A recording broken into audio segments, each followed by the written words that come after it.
Hey, boxing fans, I'm Smitty. Welcome to InThisCornerTV.com. We're with Keith Kizer. He's, of course, the executive director for the Nevada State Athletic Commission. We're here to talk about the obvious, the controversy going on right now with Floyd Mayweather and Manny Pacquiao, their fight in jeopardy. Where are we at with this, Keith? Well, first off, about a week ago, we received a request from Golden Boy asking for the date of March 13th at the MGM Grand. Later that same day, that's when the news had broke about the parties trying to reach some sort of agreement on additional drug testing. Neither side has asked us for any additional drug testing. They're doing private negotiations for that, as they did with the purse amount, they did with the weight, the gloves, things like that as well. However, the commission on its own, through its chairman, has ordered both fighters to do out-of-competition drug tests this week. This is something the commission's been doing for about almost 2 years now.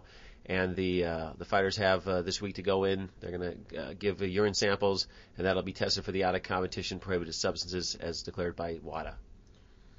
Floyd, of course, wanted this Olympic-style testing. What are the primary differences between what he is looking for to happen and what you guys do right now? I don't think there's any differences, or at least nothing significant with respect to the urine testing. The labs that we use, they use the WADA protocols. They use the WADA prohibited substance list as the USADA. So I don't think there's any differences there. My understanding with the blood testing is the only real difference there comes with the EPO testing, which is a prohibited substance. But even then, I think that may be a long-term blood test, is my understanding from talking to some experts. So that's probably the one big difference, is my understanding.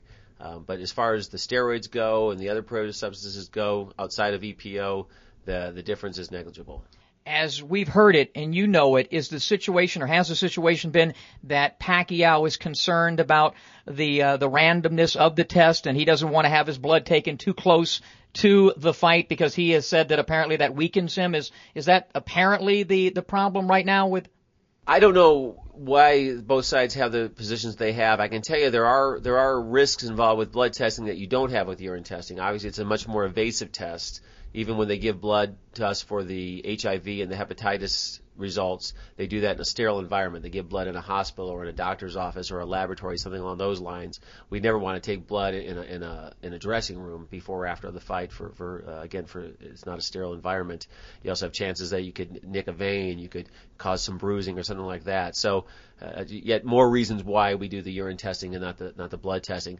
However, again, that doesn't mean that there's not some sort of benefit from blood testing, and it seems like both parties are agreeable to do blood testing in addition to the urine testing by the commission. They're just not agreeable on when to have those tests done or how many of those tests to have, and that's something that they have to decide and work out between them. Are you surprised that this snag even came up? I mean, when you heard, what would be Floyd's motivation to even start this, in your opinion? I don't know. I give a lot of credit to both camps that they were able to reach agreements on the purse, on the weight penalty, on the gloves, apparently on the side of the fight as well, coming to Las Vegas at the MGM Grand. So I think they've come a long way. I think a lot of people didn't expect them to get that far. As far as where they're going to end up on the blood testing issue, if anywhere, is up for them to decide. And there is no reason to question anything about Manny Pacquiao. There's never been a suspicion of Manny Pacquiao using any performance-enhancing drugs, right? None for either guy. Both gentlemen have been successful moving up in weight over the years. They've passed every single test we've given them. I have great respect for both fighters. But that being said, if fighters want to do additional testing, they're free to do that if they reach agreement on it, just like fighters can do additional medical testing if they want to do that as well. But as far as both these gentlemen go, they've been very professional, very clean athletes when it comes to drug testing in the state of Nevada, and as my understanding, elsewhere as well. Would Olympic-style testing different from what you have right now? Is that something that you folks here would ever consider, or are you happy with what you have in effect right now? Well, we're happy with what we have now, or we change it, but we have changed it over the years. We didn't test for steroids before 2001, 2002, right around that period of time, and we're able to add that to our tests. We've also expanded the tests we do for stimulants over the years. So we have changed it, but basically what we do is we rely on the experts, as did the IOC or the USADA. The USOC does as well with the USADA and the IOC through WADA. So again, again, the labs we use, the protocols we have, follow the WADA list. In fact, in our regulation, we have adopted and incorporated the WADA list of prohibited substances. So whenever they add something to their list of prohibited substances, it's automatically added to our list. So there is no significant or important difference between how they test the urine in the Olympics and how we test the urine. And for the drugs that we deal with, be it steroids or be it drugs of abuse or be it stimulants, the urine tests are there, and we've caught people using it, and we're very confident in those tests. My understanding is the HGH that people are concerned about, that there is a urine test out there and there is a blood test out there for that, but the experts disagree on whether either one is very helpful or very useful for the experts in the field. But I'm sure that the laboratories and the experts are continuing to work there on. So I think drug testing has come a long way in the last 10 years, and they'll continue to go further and further, and hopefully will lead to less athletes using prohibited substances. That ultimately is our goal, is not to catch people using drugs, it's to stop people from using drugs in the first place. And hopefully that has occurred over the last 10 years. Since you guys have implemented it, has there been what you would consider a problem? Have many fighters tested positive? A lot of fighters have tested positive, though overall it's been a very low percentage. And I'm hopeful that the drug testing does do its deterrent effect that we hope it does. You trust these guys, but you have to verify as well. That's why we do the testing, and we're hoping they come back clean, and most of the time they do come back clean. However, when they don't, we issue a complaint, and we go to disciplinary action against those fighters.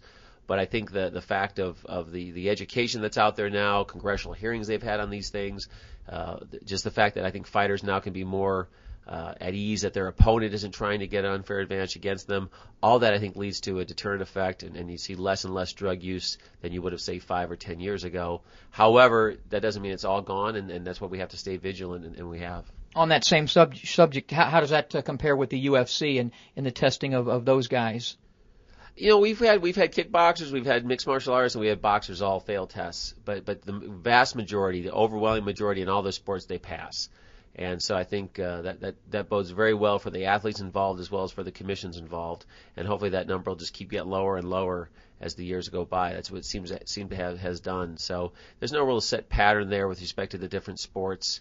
Like I said, there's been positive tests and negative tests for all the sports. Keith, as your office, have you been in touch with Team Mayweather, Team Pacquiao, and the promoters? And has there been a lot of back and forth going on the last few days? Yeah, I've talked to several. I talked to El Heyman and Leonard Elby through the Mayweather camp. I've talked to Aram and Todd DeBuff and Freddie Roach on the Pacquiao side of things.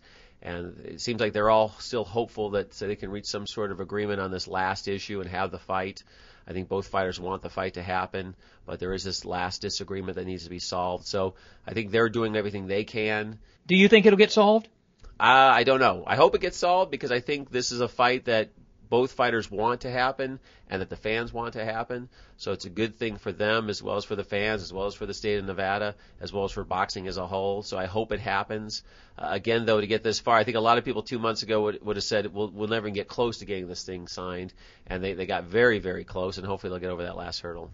Well, to Manny Pacquiao and to Floyd Mayweather, with all the boxing fans, the millions of boxing fans here, of course, in America and in the Philippines and around the world that want this fight to happen. There's also, guys, about 35 million other reasons for you guys to make this fight happen. So shut up and fight. Before one final thing, looking into the new year, 2010. Any new things we could see with the Nevada State Athletic Commission as far as boxing goes? Well, it looks like we're going to have some good fights. We're starting out of the box with a big Mosley-Berto fight at Mandalay Bay at the end of the month, at the end of January. So that's a great way to start off the pay-per-view year in Nevada. And I think we'll just continue to see. I think regardless of whether this fight is made, we'll see a big fight in March. We'll see a big fight as always in May. So I think it'll be a good first half of the year for Nevada. A lot of other cards going on as well, smaller cards, but just as important cards going on in Nevada as well. So I think we'll just continue to do what we've been doing the last 10 years or so, if not more, and that is have high-quality fights, be it big venues or small venues, for the fans and for the fighters.